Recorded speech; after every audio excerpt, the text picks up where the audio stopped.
Welcome to this book launch of Professor Homan Tutonge's book, Reclaiming Economic Sovereignty in Africa, a Natural Resource-Based Industrialization Perspective. Homan is a really prolific publisher, and we've had the privilege of hosting book talks or book launches for a couple of his events over the years. I think this is the third, right? Yes. Some in person, online, hybrid, and yeah, I've personally been following his work for many years. I think we've also published chapters in some books together. His work is really closely related with that of SARChI Industrial Development, so we're really happy that he's taken the time to share his book with us today. Just by words of introduction, he's a professor of African Studies at the Center of African Studies at UCT. He has also got various other affiliations. He's a research fellow in the Global Justice Program at Yale University. He's also a research associate at PRISM at UCT and a visiting fellow at the African Studies Center at Tokyo University of Foreign Studies. He's worked on various issues including agrarian political economy, hydropolitics, and alternative strategies for economic growth in Africa. As I said, he's published really prolifically both journal articles and books. Some of his recent books include Industrial Policy and Transforming the Colonial Economy in Africa, The Zambian Experience, also another book on Industrializing Africa, a book on Social Welfare Policy in South Africa, another one on economic growth and development in Africa. These are all sole-authored monographs. He's also edited various books, including the Oxford Handbook of the Zambian Economy. The book looks really interesting. You can take a look at it here. You can Google it online and order online. But yeah, Homan, over to you to give us an overview of what the book's about. Thank you.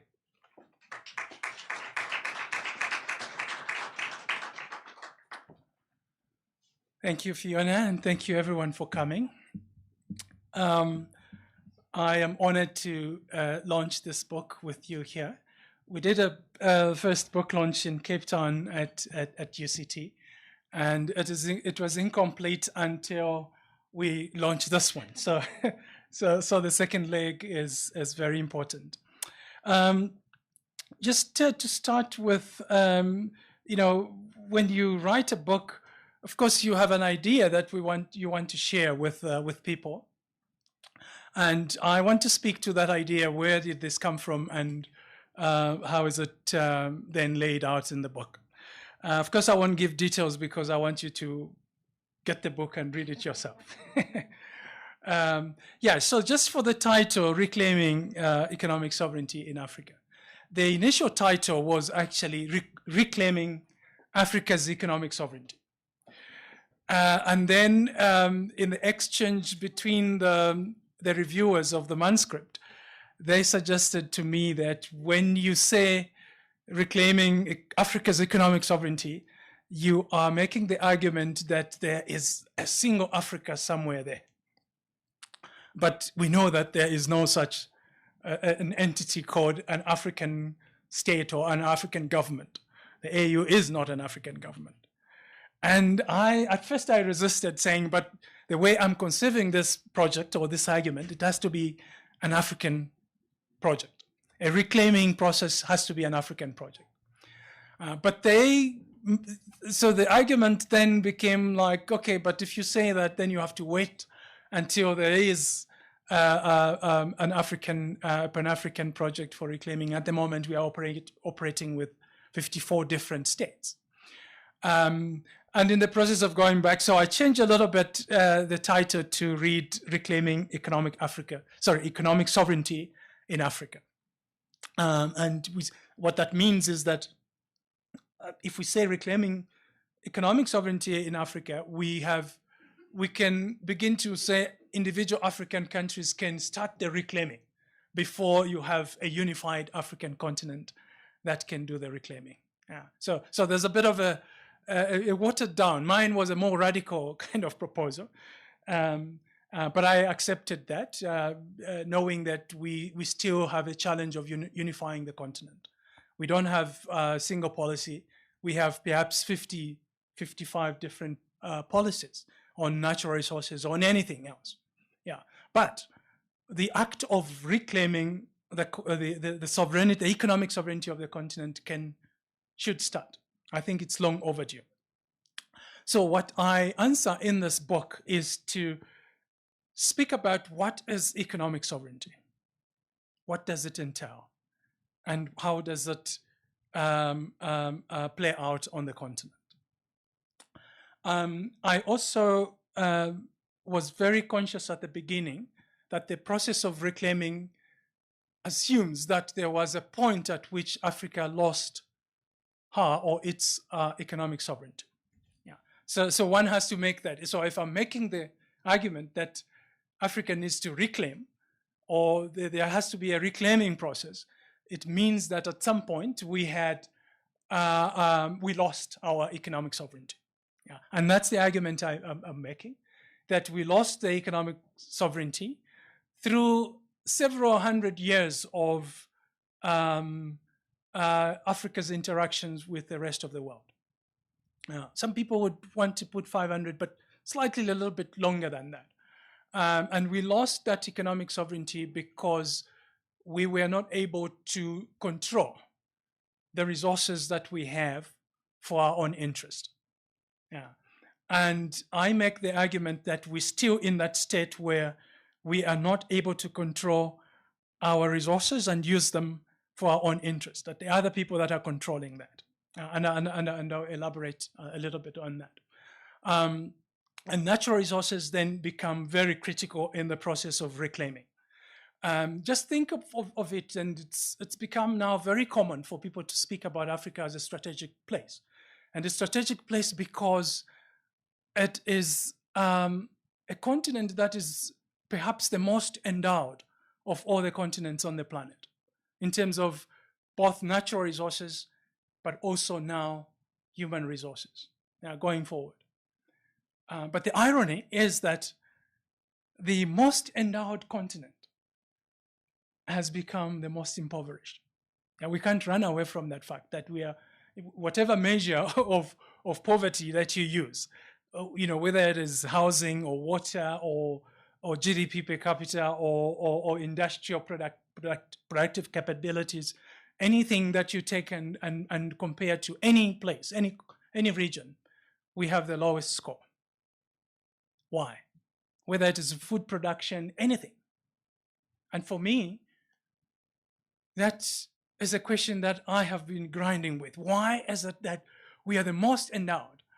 Whether it is in terms of land, this continent is massive. It's massive, massive space.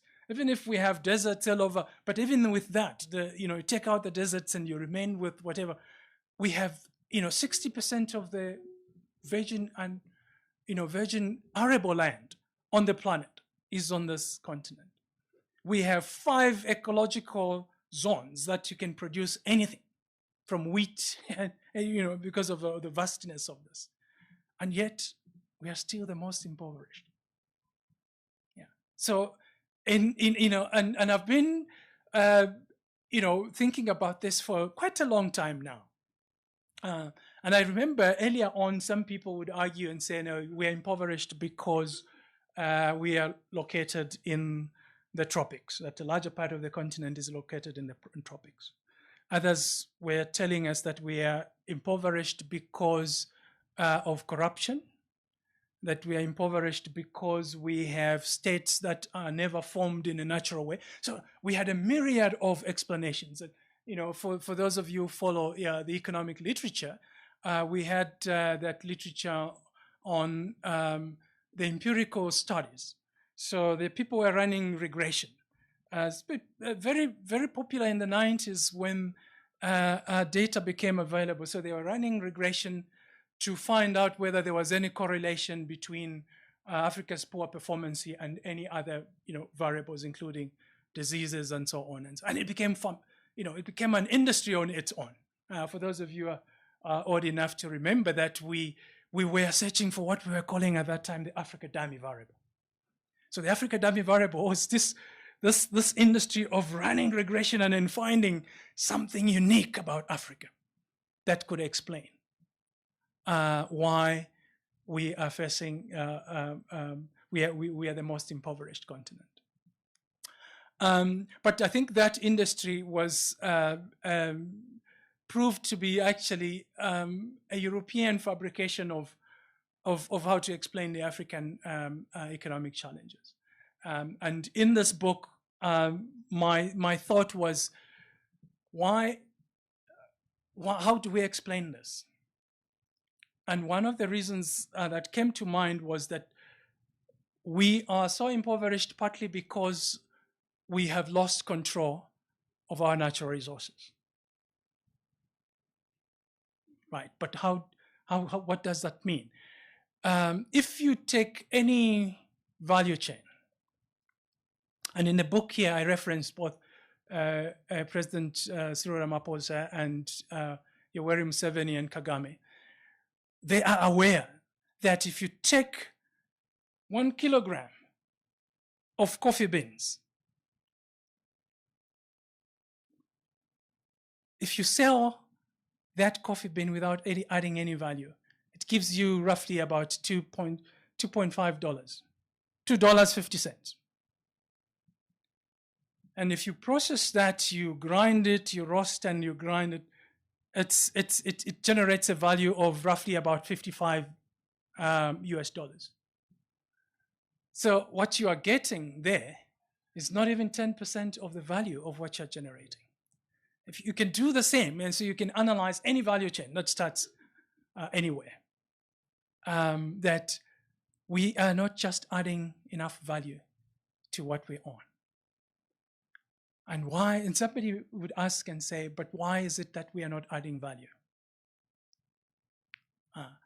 Is it that we are prevented from adding value? And there are several answers to that, but one of the key answers is that the economies that we are running now were set up for a very specific purpose. And the colonial economy on the continent from Cape to Cairo was set up to benefit the European interest. And the unfortunate part is that we have not transformed that colonial economy. So the logic is still the same. You come and take the timber from the DRC. In fact, if they had the means to uproot and take the roots, they would have taken the roots. Yeah. But you take the timber from the DRC, send them out, and then you manufacture and send the tables back. By doing that, the continent captures only 2% of the value. And the rest of the value that's generated is captured outside. And for me, that is where we lose the economic sovereignty. And so what I do in the book is to, first of all, start by outlining what is economic sovereignty. And economic sovereignty for me has two components. So we speak about political sovereignty. Yes, we got political sovereignty, maybe in brackets, in the 60s. And later on, in some countries, we were given political independence. But the economic sovereignty was not given. Partly because we still continued to run economies that were based on exporting raw and semi-processed materials. And that's where the problem is, right? And what that does is then it takes away your autonomy. It takes away your ability to be able to control and do things yourself. It takes away the ability for us to add value and capture more value that can enable us to be able to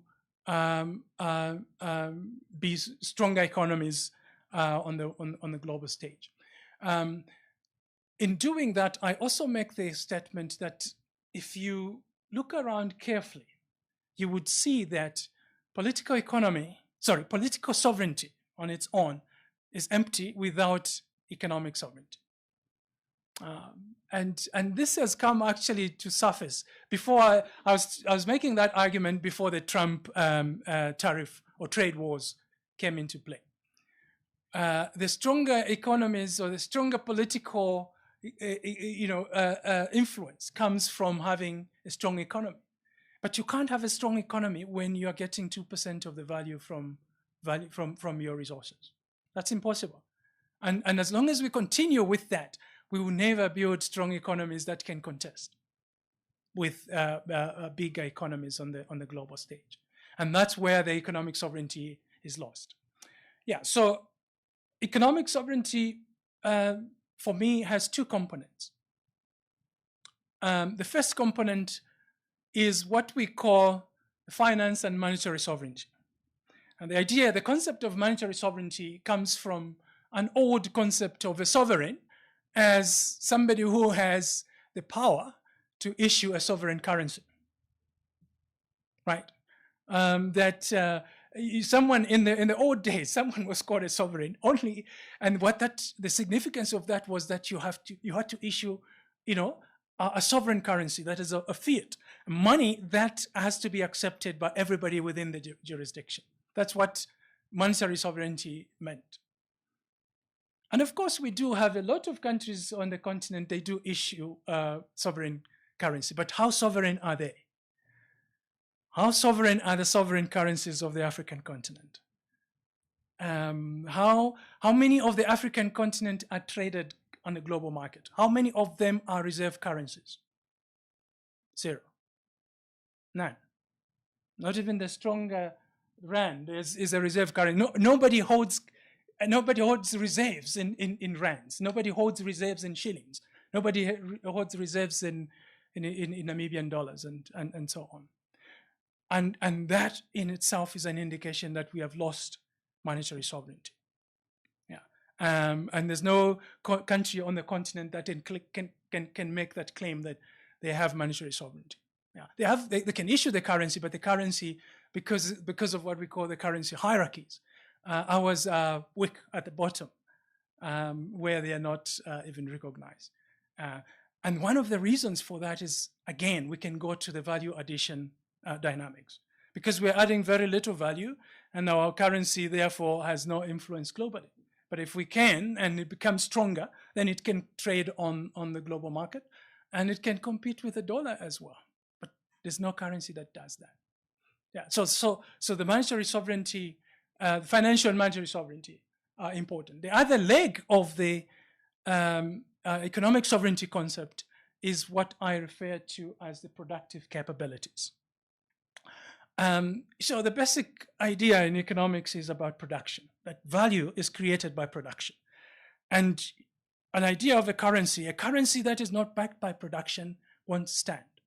So even if you have a sovereign currency today that you can say, okay, this is powerful and I'm going to lobby the world to accept and use it as a reserve currency. If there's no production that's backing that currency, down the line, it won't stand.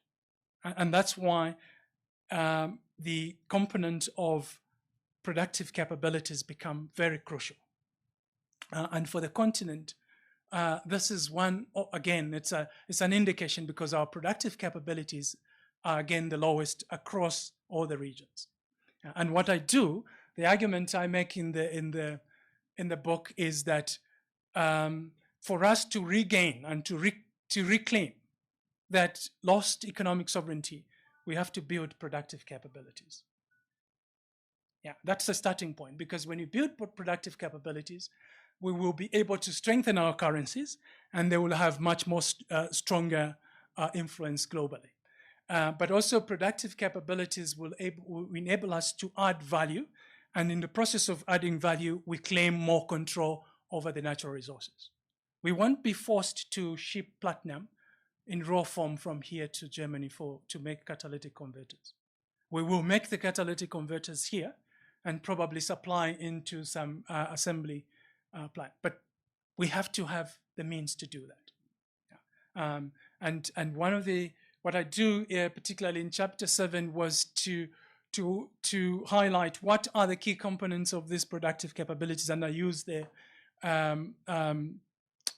UNCTAD publishes this productive capability index, and I show that that the productive capabilities of different regions of the world and the continent is the lowest, and that is why we are probably one of the most impoverished, because we don't have the option to process the copper from the DRC into more sophisticated inputs. Not even just making, copper articles, but processing it a little bit further. That can go into, for instance, the lithium-ion battery, because copper and cobalt are the key ingredients of that. We're not doing any of that, partly because we don't have productive capabilities. And so the first reclaiming process for the continent is to build productive capabilities. But that in itself faces a hurdle. Where do we get the money? Because there's some people who say, well, foreign direct investments we do. We have been receiving foreign direct investments for more than 250 years on this continent. If for South Africa, perhaps even much longer. There are people who are bringing in money. What has it done? Not much, actually. Very little. And most of it still go into extractive. You extract the platinum, extract sometimes even, diamonds. The stone are simply shipped out. It's the reference I make to President Thabo Mbeki when he was opening, not Thabo Mbeki, Cyril Ramaphosa, when he was opening the AGOA summit in 2023, that we know that we lose money by shipping out the stones. We don't want to be renowned for just shipping out the stones. We want to add value. But where is the money going to come from? And in the book, I do argue that Africa needs to actually mobilize its own resources. And of late, just recent, I didn't have that information at the time of the book, so I didn't include that. But just in the last 2 years, especially the last couple of months, I've been doing research on how much money is on the continent. How much money is in the continent? Most of us believe that there's no money on the continent. But actually, we have money. And well, my own work, which is actually ongoing because the data is finding data is quite a problem. But the African Finance Corporation has done something similar, where they calculated how much money is on the continent. And they came to the value of $4.1 trillion. Not outside, not anywhere, but on the continent. And the way it's distributed is that the aggregate asset value of the banks on the continent is $2.5 trillion. The aggregate value of the pension funds or insurance funds. So those are the categories. Insurance funds, we are talking about another $5 billion. The aggregate value of the reserve banks. I know, and I'm still doing work on the reserve banks because that's my interest in where do they put the money and where is it kept. For the African continent, we have $455 billion. And I think that was an estimate. And sorry, that was an underestimation because the Reserve Bank, if we add gold reserves and other things, we will have more capital than that. And then we have what we call the sovereign wealth funds. And I'll speak to the sovereign wealth funds, and they're not very common across the continent, but they are there. We used to have the largest sovereign wealth fund was in Nigeria. Then Botswana had one, Mauritius, there was one in Libya, Algeria, and so on. So we have about 11 or so sovereign wealth funds on the continent. The Nigerian one is completely run down at the moment, but it's still there. The most efficient run one is the one in Botswana. And that gives us, again, this is an underestimation, $150 billion. And the last component of the amount of capital on the continent is from remittances. So African diaspora working outside of Africa sending money. Last year alone, they sent $95 billion. And if you compare to the total amount of FDI that came into the continent, was only $72 billion. So we have more money actually being sent by people than FDI. So why are we not using, why are we still waiting to, because remember what I'm saying is that we need to build productive capabilities. We need to build, factories, we need to build data systems, we need to build AI systems for us to be able to compete. We need to build infrastructure. Why are we not using that money to do that? That is not in the book, but one of the reasons for that is that this money actually is concentrated in a few countries. Like South Africa alone, the bank assets accounts for 60% of that $2.5 trillion. Just South Africa alone. The pension funds, the similar scenario. South Africa accounts for the entire pension fund for the continent, 53% of that in this country. And you can go on and on. Yeah. But the bigger problem is that and this is what I was alluding to at the beginning, that we don't have an African capital market where you can make this available to all people who want to borrow and do things. There's no such thing. So if you have to borrow, you have to list at the Johannesburg Stock Exchange.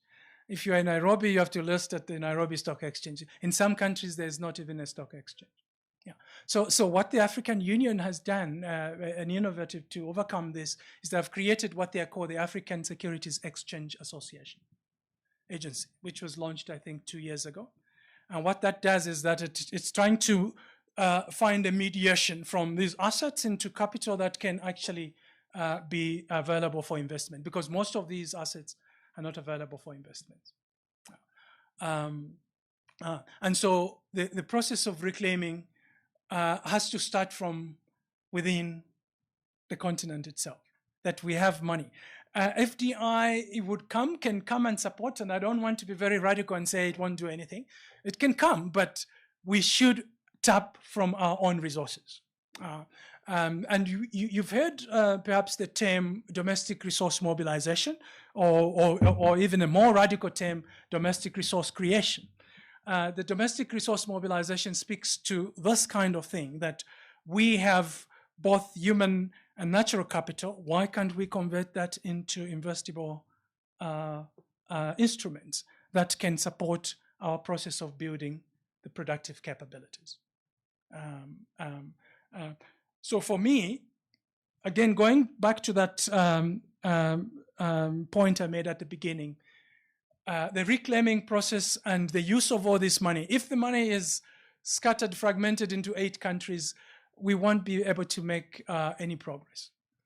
Unless we come up with an agenda that is actually Africa encompassing. And we are seeing a little bit of initiatives like the African Securities Exchange that I mentioned a little bit earlier, that could make this available. We are speaking of the Pan-African payment and settlement system that can make it easier for us to trade without going through the dollar mechanism. There are some of these, but they are still in infancy stage. But they do give us hope that at some point, maybe with the political will, and the political will is really a rare commodity on the continent. And once that comes up, perhaps we could muster and begin to reclaim the sovereignty. I want to speak a little bit about the natural resource element. So some people would say, well, and I'm aware, I don't see Patrick Bond here, but I'm aware of the pitfalls of the resource nationalism. And what the book is speaking about is not resource nationalism. The book is not saying we, just lock into our natural resources and don't trade. What the book is advocating for is a strategic use of our natural resources. Even if it means trading with other people, but we trade with other people in a way that we get more out of our natural resources. Yeah. One argument that comes against a natural resource-based industrial strategy is that you are depleting these non-renewable resources. Copper won't be there in the DRC forever. Uranium won't be there in Mali and Burkina Faso forever. Phosphate won't be there in Morocco forever, that when you mine it, it depletes. So the question of how then do we take care of intergenerational wealth? And the natural resource-based industrial strategy has to take that into account. I do give examples of countries that have developed on that have industrialized based on their natural resources. Some of them including Norway, the Norwegian, Finland, Sweden. The US itself relied on its vast natural resources to build an industrial base. But one of the things they did, particularly the Scandinavian countries have done tremendously well, is to create what we call the sovereign wealth funds. Yeah. So what the sovereign wealth fund would do is that if I am getting a windfall revenue from platinum, I create a fund where I take that away and it becomes as an intergenerational balance sheet, where we who are living now, we can benefit from it, but we are reserving something that we invest, and then we leave that investment for generations to come. That's the meaning. That's actually the primary purpose of a sovereign wealth fund. And in that way, we are not disadvantaging people who are coming after us when we have finished the platinum and the Rustenburg, when we have finished the copper in the DRC, because it will finish. It's not going to be there. So we from the money that we make, at the moment we can't do that, because what we are doing from the platinum that we are selling it and getting only 2%. And that 2% leaves us as poor as we have been. But if we can create productive capabilities, turn those into, we add value to that. We capture even as far as 40% or 50% of the value, then we will be able to create wealth for future generations to avoid disadvantaging them, because they also need to share in the wealth that has been given to the continent. It's not just us or those who lived after us. But the clever way of doing this is create a fund, invest, and let that generate income for them. The challenge we have on the continent, as I mentioned a little earlier, is that sovereign wealth funds have been run very badly. Except for two perhaps. I think Algeria is trying, but Botswana is, if we had to learn anything, we have to go to Botswana and ask them, how are you doing this? They've done their sovereign wealth fund, they've run it very well. Libya used to, but the turmoil that followed after that has completely been dismantled. Algeria, to a certain extent, Mauritius also has a little bit of it, created actually from a very unique natural resource, fish. Yeah, that's where that comes from. So not to take too long speaking about, so the book itself makes this argument that we should take control of our natural resources and regain economic sovereignty by building productive capabilities that will support our currencies, so that we also strengthen our monetary sovereignty. And we do that through a Pan-African project. Yeah, I still stand by my argument that for the reclaiming process to be successful, we need a Pan-African project. But the challenge, of course, is that the Pan-African project is not yet there. There are some initiatives, but we are still on the way to giving this more concrete action. Let me end there, and hopefully I have managed to entice you to buy the book and read it yourself. Thank you.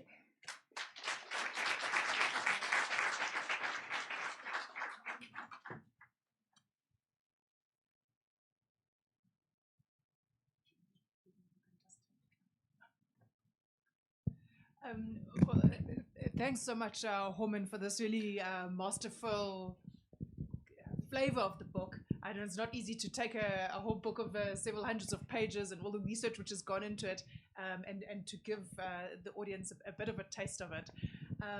But I think it has intrigued people enough to hopefully click online and want to read more. One of the things which really appealed to me in your presentation of the book is, I guess your starting point in a way of this conundrum of Africa, rich yet poor, rich in natural resources yet poor economically and in development outcomes. And even if we look at a country like DRC, for example, it epitomizes that not only of the mineral wealth but the agricultural fertility and so on, and yet the outcomes that we see. And of course, it's not only DRC, it's across the continent. And also the centering, or perhaps we should say the recentering of economic sovereignty. Because I think if we look maybe, let's say 50, 60 years ago, the concept of economic sovereignty was much more central. And if we look in like the post-colonial period, and the way at that time the OAU, the Organization of African Unity, the predecessor of the AU, was approaching sovereignty, political and economic, seeing those as intertwined in the post-independence period. And even the emphasis that was put on industrialization. It wasn't just, okay, industrialization so we can generate foreign exchange and jobs and so on, but it was seen as an integral part of the post-independence project, that for African countries to really stand on their own 2 feet economically and politically, you had to also industrialize as part of that. And I guess it's a two-way relationship, right? I mean, you're looking at the need for economic sovereignty in order to industrialize and grow, but also industrialization as part of that pathway towards sovereignty. So for me, I really loved the presentation of the book, and I think it makes a really important contribution in terms of linking these concepts that are not always linked. I mean, there's a lot of literature and policy discussion out there, for example, around resource-based industrialization, but from different perspectives, right? Then there's a literature also from political science and so on about political sovereignty. And these are not always brought together. So I think, the book makes a really unique contribution in that regard. I've got some questions of my own, but let me maybe open up to see if there's a round of questions first. If not, I'll dive in with some of my own. So either from those in the room or online. Is there anyone who would like to kick off? Yeah, over here. Do we have a roving mic? Okay.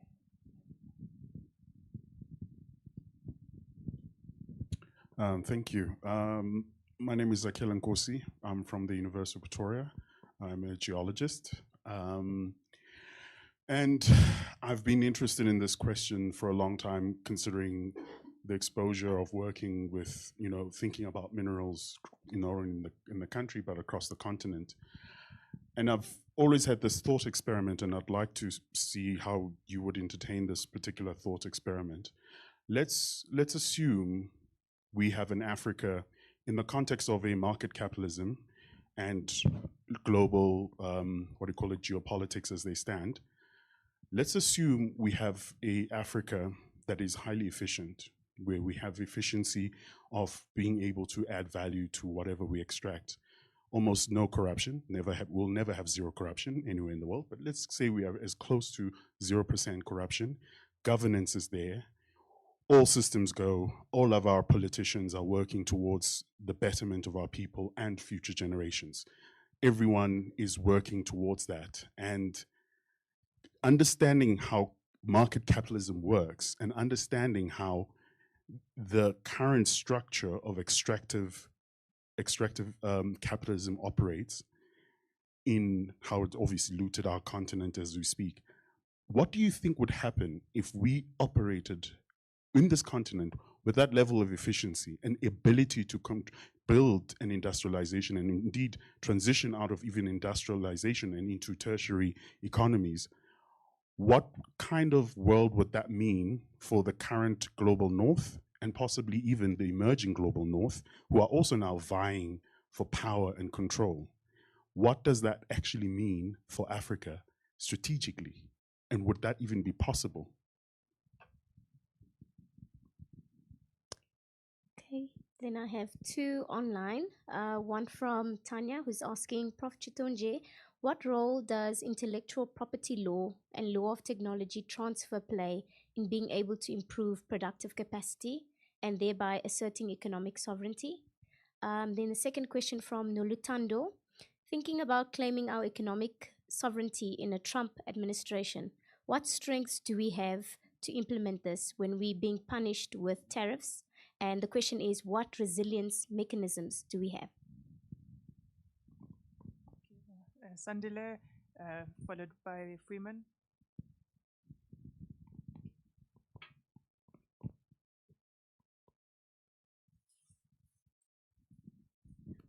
Thank you, Prof, for a good presentation of the book and the summary. It is definitely interesting. I mean, yeah, we still use regressions in economics, by the way, a lot than we should be. I think my question is on the ownership of the natural resources, right? So if we're going to speak about economic sovereignty and the natural-based industrialization, maybe, and concerned as well that, we make, less value from selling these mineral resources as well. I think even that margin that we make of 2% and 3% in the value chain does not really even come to Africa, or benefit Africa in certain ways, because these resources are sort of, owned by foreign companies, and and they later leave, I mean, the profits and everything through capital flight. And my question is on the ownership of these resources, that if we say we want to reclaim economic sovereignty in Africa, shouldn't the starting point, be on the nationalization of these resources so that they are owned by these African economies, right? So that, because you're not going to benefit from, anything from them if you don't own them as well. So even the question of sovereign wealth fund, there is no sovereign wealth fund that you can run if you don't own your resources. It becomes, even in South Africa, we were speaking about launching one, and it's not going to work even if we launch it. I'm not sure how far we are with that process, because we don't own the question of of our resources. And I'm asking maybe so that I can buy the book on whether you go there in the book. Thank you.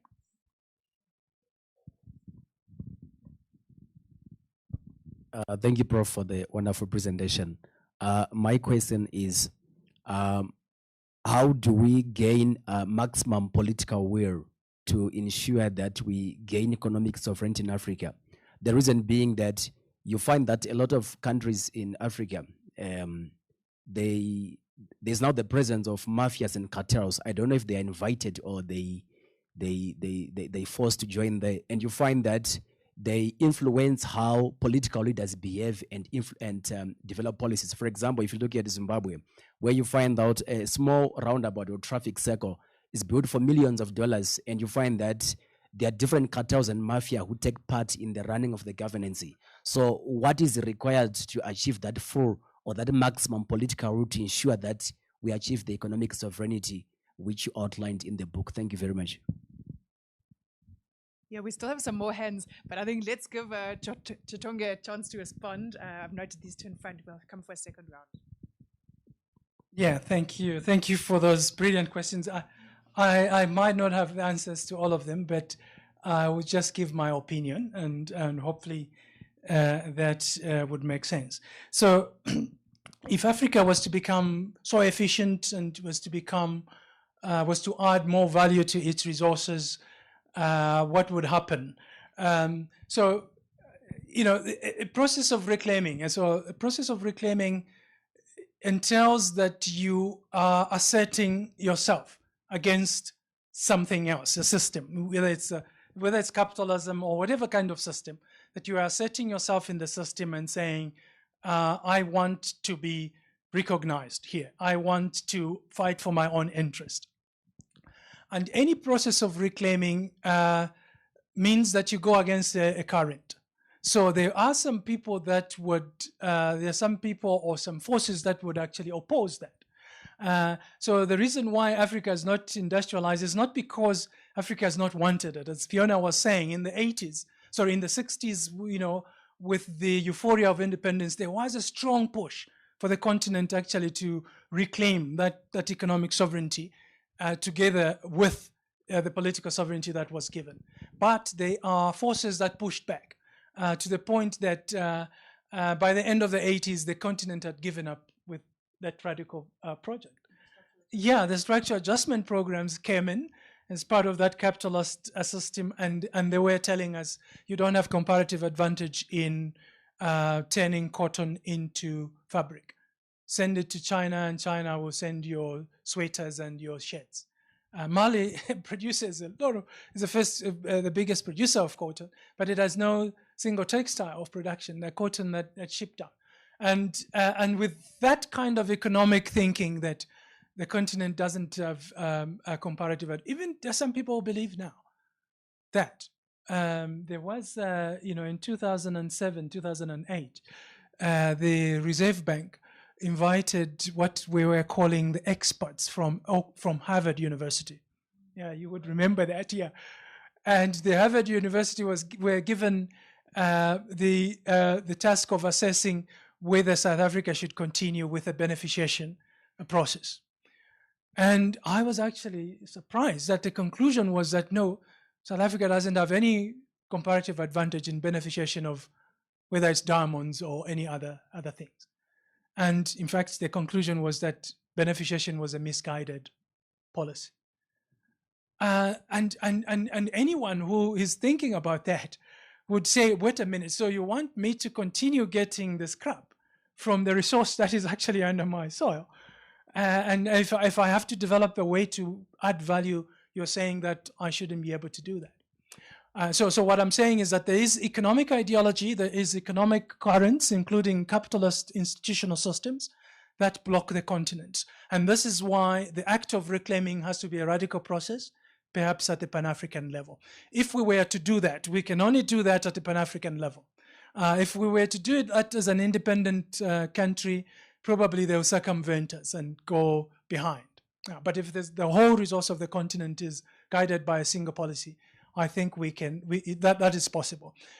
Even corruption itself can be reduced, because one of the biggest reasons for corruption, and I'm not giving this as an excuse, but the extractive industry is where much of the corruption comes through. Whether it is through government to government deals with China and so on, or whether it's a private sector coming in, Shell wants to drill and find resources.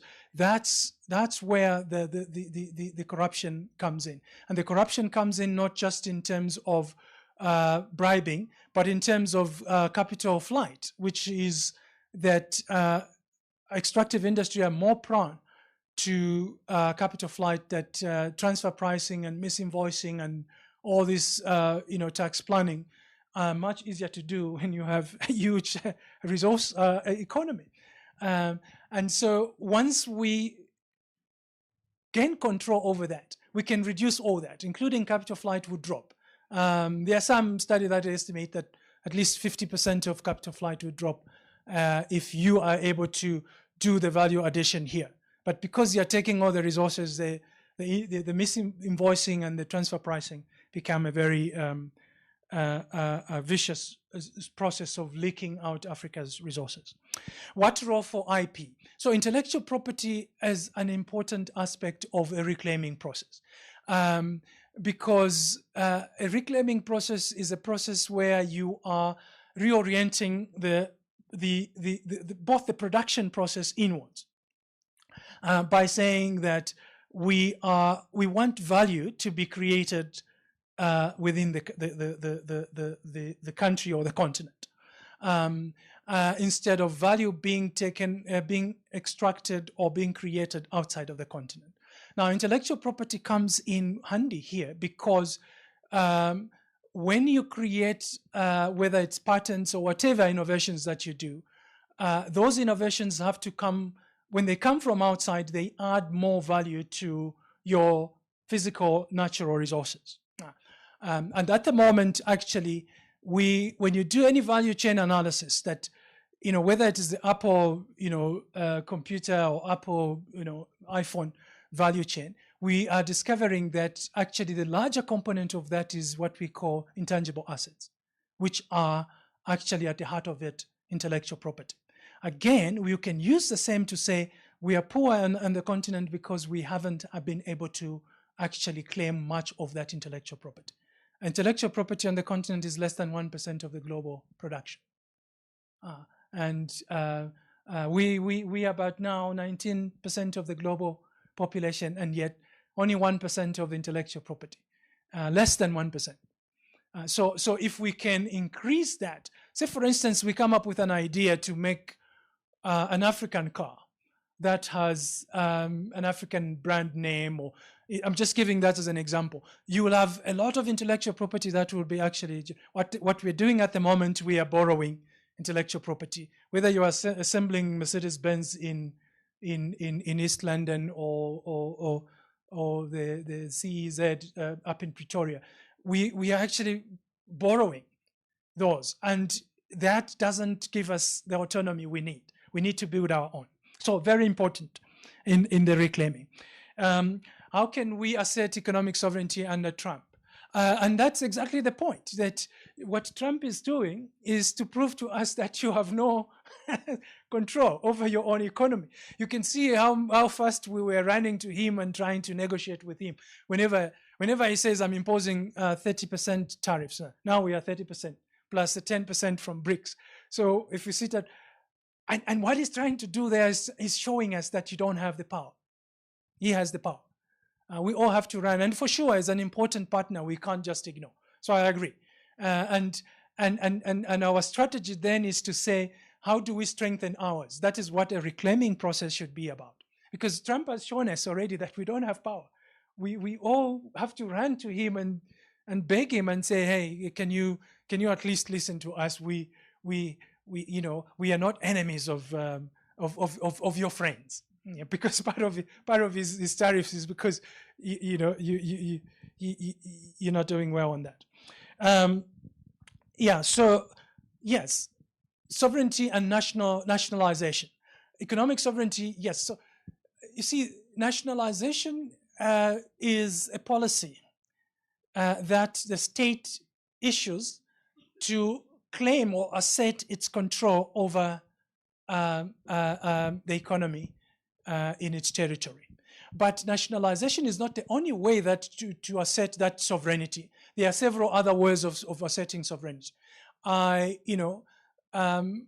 personally, I'm a bit cautious on nationalization, partly because the African governments have performed very badly wherever they have come in. But I would argue that when we have the systems to control what happens to our resources, we don't have to nationalize them, but we can regulate the companies that come in and tell them, you're not taking platinum from here. If you want platinum, set up a downstream factory that would process this platinum. Australia has done that in the last 5 years, and they are already manufacturing a lithium-ion battery. China was taking all the lithium or in raw form, and Australia said no. For those of you who have been following, around 2022, there was actually it's a verbal war between China and Australia, because China got angry when Australia said, no, we are going to start processing in this country instead of you taking the ore and processing them in China. And it doesn't need for the Australian government to, it was not necessary for them to nationalize. They kept the private sector, but you have a very strict control over the private sector. So you don't have to nationalize, but there are some people who favor nationalization. How can we gain economic sovereignty when there are mafias and cartel controlling the economy and economic activities? So in chapter 3, I think, where I speak about national sovereignty and natural resource sovereignty, I speak about who owns the natural resources. And that's a debate that has been debated particularly by the international relations people and international law, because in international law, it is only the state that is a subject of international law, and therefore is the only one that is entitled to own natural resources. But there is a counter argument there that actually the state does not act on its own, it acts on the behalf of the people. Yeah. So we, the people of Africa, the people of this country, own the sovereignty over resources. And our job is to ensure that our politicians, we take them to task. And that we haven't done very well, including ourselves as academics or scholars. And one of the ways we can do that is to begin to write about these things. The Zimbabwe mafia, of course, partly because the society has been completely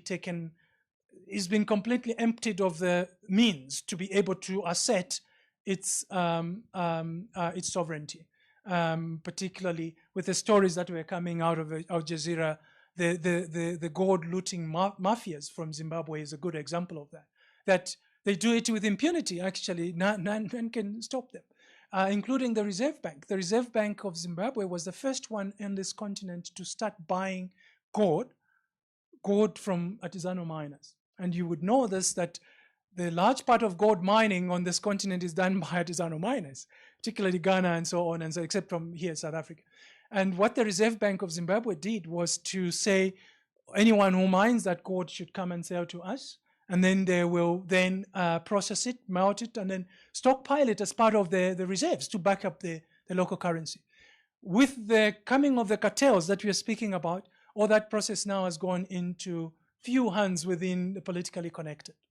And that is usurping the sovereignty of the people, because that gold that you are exporting to Qatar through one or two people belongs to the people of Zimbabwe.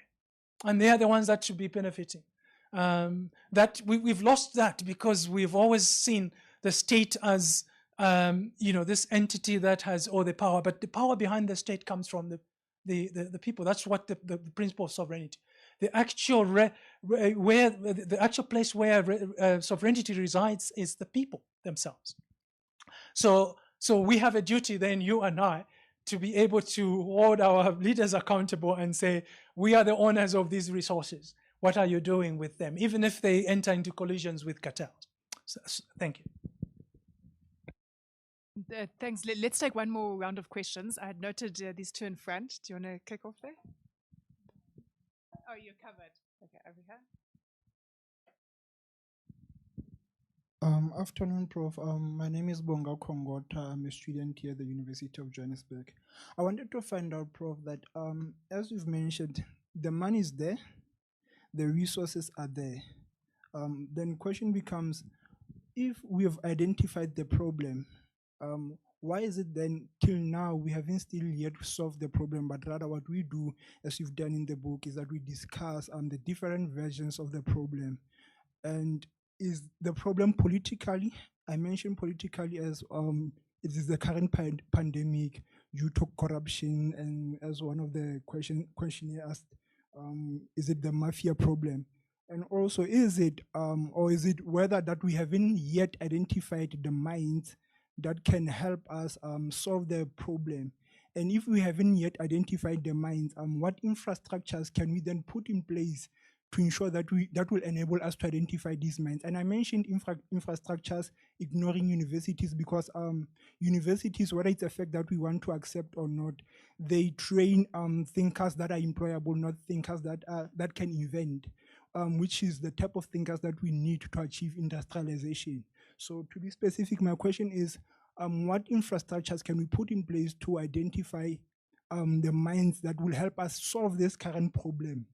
And also, you've mentioned that politically we can do so by Pan-Africanism. Thank you.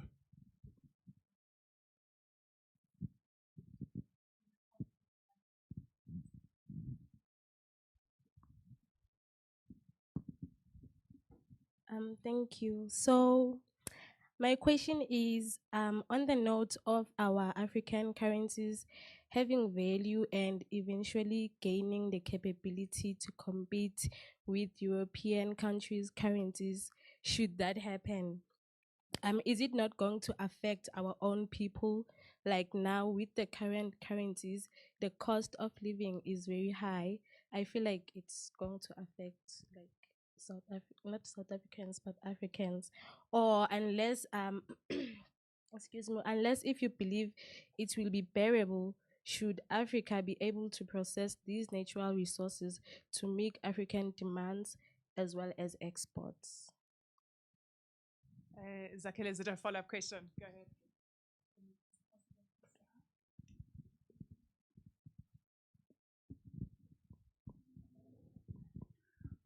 Yeah, I think.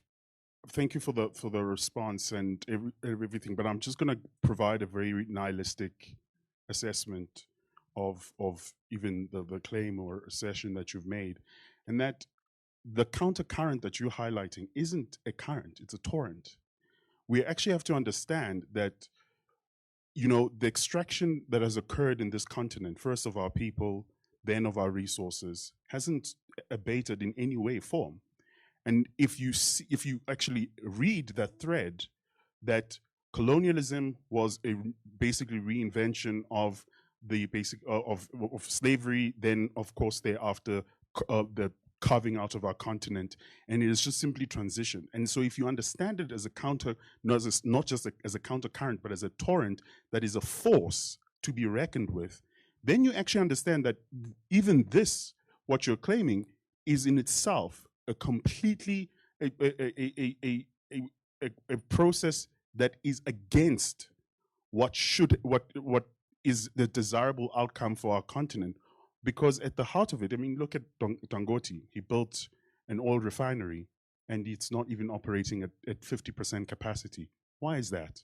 And you look at Libya, who was one of the, Muammar Gaddafi was one of the first people to argue for a regional sovereign wealth fund and bank that would then, exactly what you highlighted, would not only then create sovereign wealth for us, but also create a currency that would do away with the need to use the dollar. Now everyone's talking about de-dollarization. And the interesting thing about that is looking at the counter current that has been seen towards the emerging global north, which is India and China, and Russia, and of course I'll include Brazil there. But looking at exactly how the waning global north and the empire has reacted to that, where do you think Africa exists? I mean, the Pan-Africanist movement and its more or less astute leaders were removed, particularly, and installed corrupt leaders for a particular reason. So my ultimate argument is it's not a countercurrent. It is a force to be reckoned with. And so even the attempt to do this, even Pan-Africanization, is a strategic no-no for the current market capitalism. And so my question is, given that reality, would that even be possible? Even if all our leaders agreed politically that they want to do this, would they be allowed to? Rich? Mel, did you want to read some online questions? Yeah, so we Okay, go ahead. actually have a hand online. Prof. Elvis, you can unmute and ask your question. Thanks, Mel. Can you hear me? Yes, we can. All right. No, thanks, Prof. Chitenge, for that. I would say quite good insights, but also some level of incitement. I've read a couple of the chapters of the book, but I think your sort of the presentation today has in several ways incited me to actually read the entire book, and I'll try to do that. I wanted to go back to sort of an underlying fact that you provided at the beginning of your presentation that if you read the book you wouldn't get, right? Which is the debate you had with the editors about the title of the book. And quite frankly, I find it quite intriguing and at the same time surprising that you're giving so quickly regarding what you wanted the book to be titled, because in almost all your submissions around productive capacity, around sovereign fund, around sort of capital mobility and use, you sort of you have an African posture, right, which is still in line with your initial thinking of the title of the book, largely sort of aligned, right? So then I'm sort of now thinking, now that you've changed the title of the book, but the content necessarily hasn't changed a lot, right? How are we balancing both issues now? And if you still believe in your initial title at all.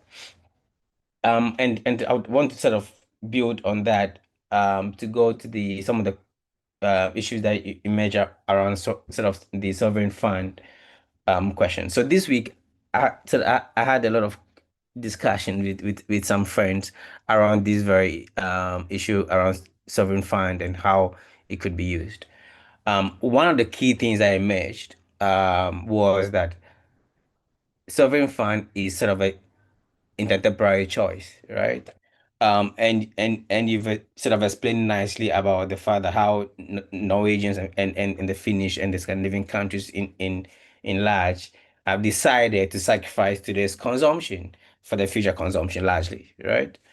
Um, and then one of the questions that came in our discussion was how do we do that on the continent when we are hungry today, right? And that question is quite fundamental because the context in which we are providing as examples are not the same. The Finnish economy and the GDP per capita, if you want to use that as a measure of development, is way higher than almost all African countries put together. The unemployment levels are different. The demographic um, um, um, issues are quite different. The debt issues are quite different, right? So how do we contrast? How do we contrast and just oppose the different context regarding how we use our resources today or tomorrow or probably in the future? Um, and then lastly, I'll try to end here. Um, the drive towards industrialization at independence was led by our forebears, right? Nkrumah, Sekou Nyerere, Sankara, and others. And I think that one of one of the core issues that go missing in some of these discussions, and I noticed you jumped quickly to the SAP and the sort of the economic recovery programs, without necessarily also touching base on some of the political issues that happened that led us to some of these issues, right? And the political issue that I'm referring to here was the coups and the assassination of most of these leaders who were trying to generate some degree of economic sovereignty for their nation states, even to a point where Nkrumah and some of these others were fighting for African sovereignty at the very sort of continental level, right? Um, so the question there is how are we attributing all these other sort of conflating dynamics to some of these discussions in ways that we can have a much more holistic discussion of some of these issues. Thanks. The last question from Reg.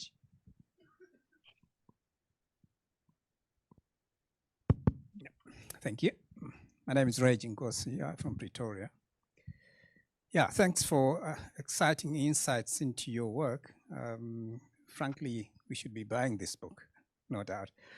I just want to find out if in your work you give us a sense of the institutional setting that would allow a natural resource-based industrialization to take place in a manner consistent with what we think that industrialization is going to take place. I'm just, I don't know whether this is included in your work or perhaps it's going to be in the second edition, I'm not sure. But I feel that it is certainly important that we can use this channel of industrialization, but what sort of institutional infrastructure that would come along to support this type of industrialization? If it is in your book, yeah, let me know, and perhaps then this becomes an idea for your second edition. Thank you. Yeah, as I said earlier, I had some questions of my own, but I think I'll have to find another time to ask them to Homan. Yeah, back to you to try and tackle these challenging questions. Yes, no, thank you for those. I think we are thinking together on this, and what I'll do is I'll just comment on a few points or questions that have been raised, and I want to start with the idea of have we identified the problem? I think we have identified the problem, and we have even identified the solution. But where we are lacking is in taking that into action. I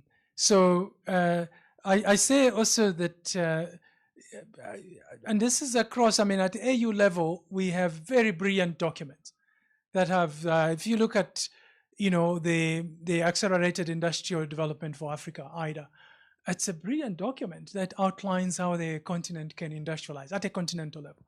And you can go also to other countries. We have identified what the problem is, and we have also highlighted some of the solutions, but we haven't implemented. So some people would argue that, well, maybe the solutions we have identified are not viable. And that is difficult to argue because, we haven't implemented what we're saying we want to do. So it's difficult to come up with an assessment of that. But certainly we have identified what type of infrastructure. So the mines that can help us. Again, we were at the point where we, in the 90s, where African governments had the belief that there were no people thinking on the continent, that you had to wait for somebody from Washington, D.C. or from the UK, partly by, some people would blame that on colonialism, that we believed anything coming from the UK was a better idea than something coming from us. But I think we have actually a strong intellectual muscle and skill. I always say this on capital flight, because capital flight is one of the area where we are saying, no, we have no capacity to stop this. I don't think that is true.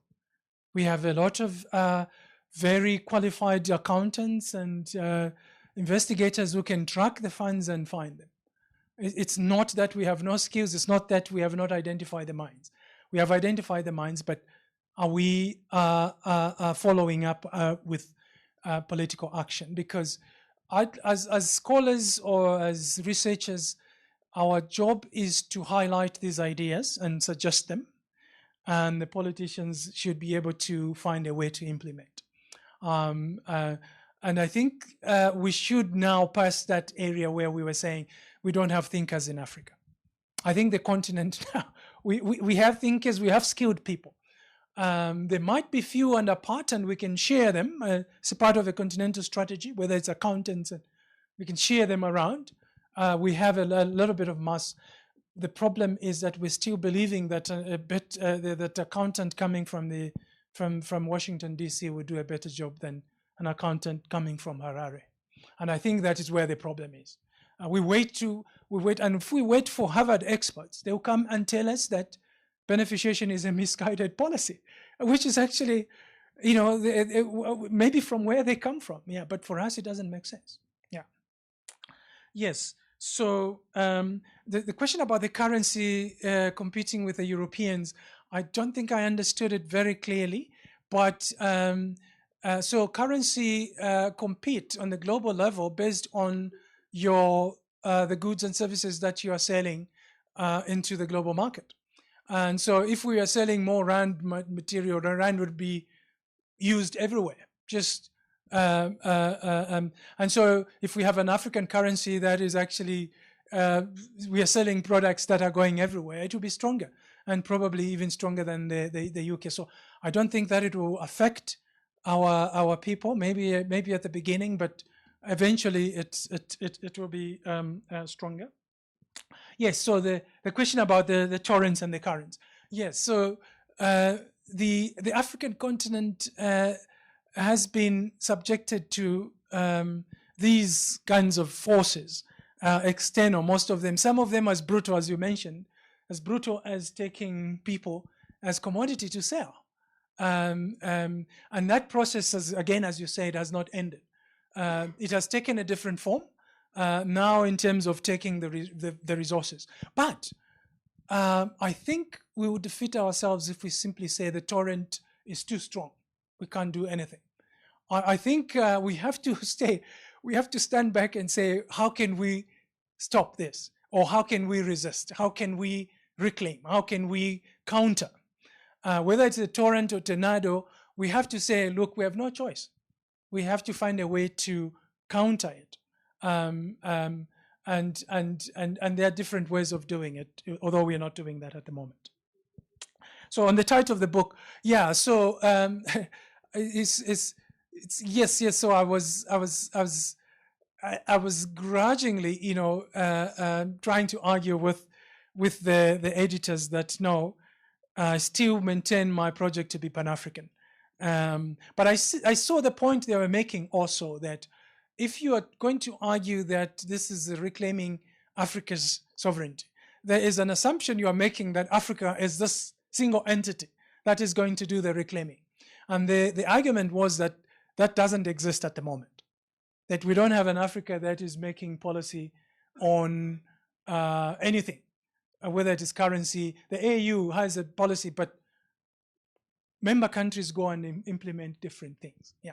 And how that does then, but you know, so the title of saying reclaiming economic sovereignty in Africa still can align.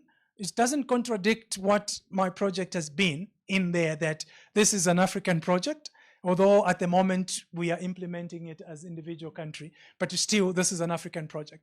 And in the book, I still continue with that line of argument that for this actually to be successful or to yield concrete benefits, we need actually a Pan-African project. So it doesn't actually, I don't see any contradiction in that.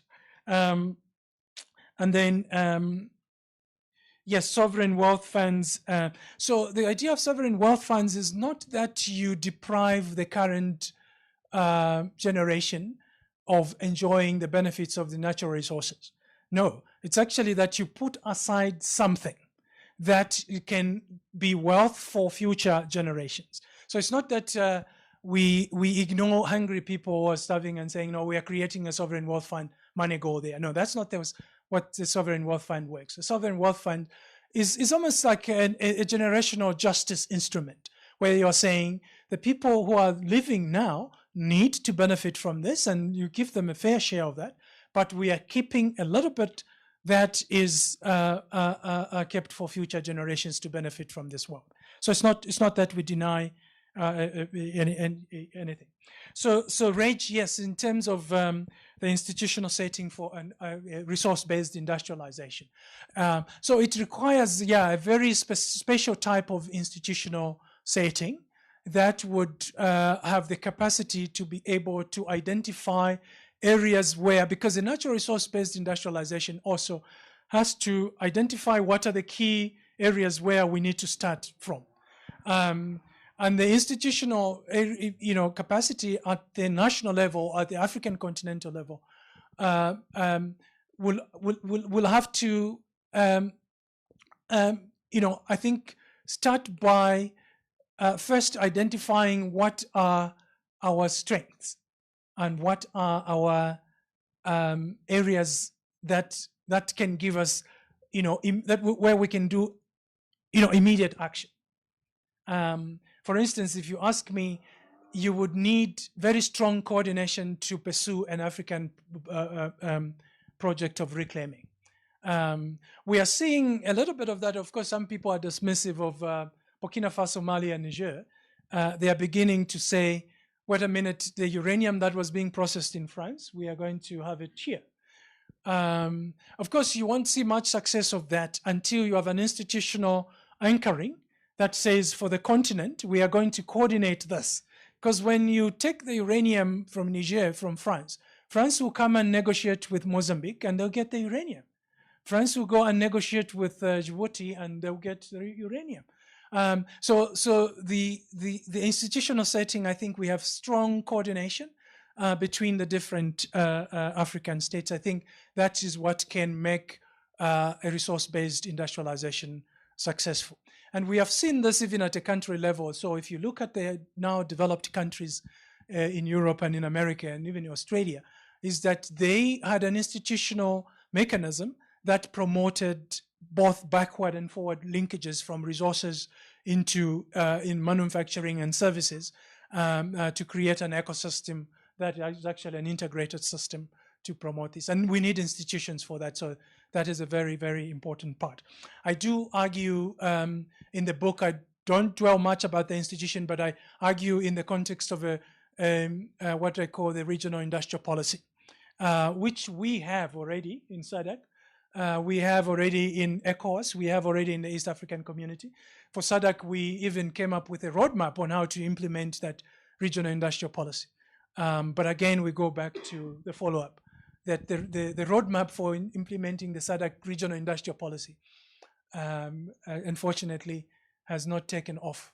One of the things that we identified there was that we do mineral beneficiation, And there was even a talk of setting up a lithium battery or critical energy transition center within the region. But I don't think any of that has been done. Thank you.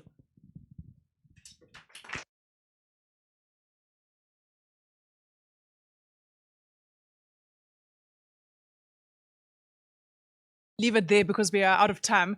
But perhaps people who've got other questions can engage directly with Homan afterwards. Thank you very much, Homan, for making time to come and share the book with us, share your thinking on it. I think it's been a really rich engagement on issues which are not new, but always developing and have as much relevance, if not more now than ever before. Thank you to our online audience for joining us and to those in the room. Let me just also take the opportunity to announce events which we're having next week. We actually have a lot of upcoming events as SARChI Industrial Development, but let me just mention two which are next week. We'll be hosting Professor Guiv Chelwa, who's one of the leading voices on political economy and development in Africa. Is based in Sharjah, but will be here in Joburg next week. So on Monday, we'll be having an event here in the same room at 2 p.m. Focused on the Jubilee Report, which was commissioned by the late Pope Francis and released recently on debt and development in Africa. Guiv was one of the commissioners on that. So he will be presenting the report. We'll also be having a discussion. So we'll be dealing more with issues of finance and development in Africa. That's on Monday. And then on Wednesday, Guiv will be running a free training and capacity building workshop from 10 to 12 in the morning at JBS, Johannesburg Business School, which is a workshop on theory and method in the political economy of Africa's development. Anyone is welcome to attend that training workshop. If you're not on our mailing list and would like to get more information, you can see Mel or Koketso and Katlejo. Can you just indicate yourselves? So if anyone wants to get their contacts afterwards. So we will leave it there. Buy the book to read more. Thanks, everyone. Bye. Thank you.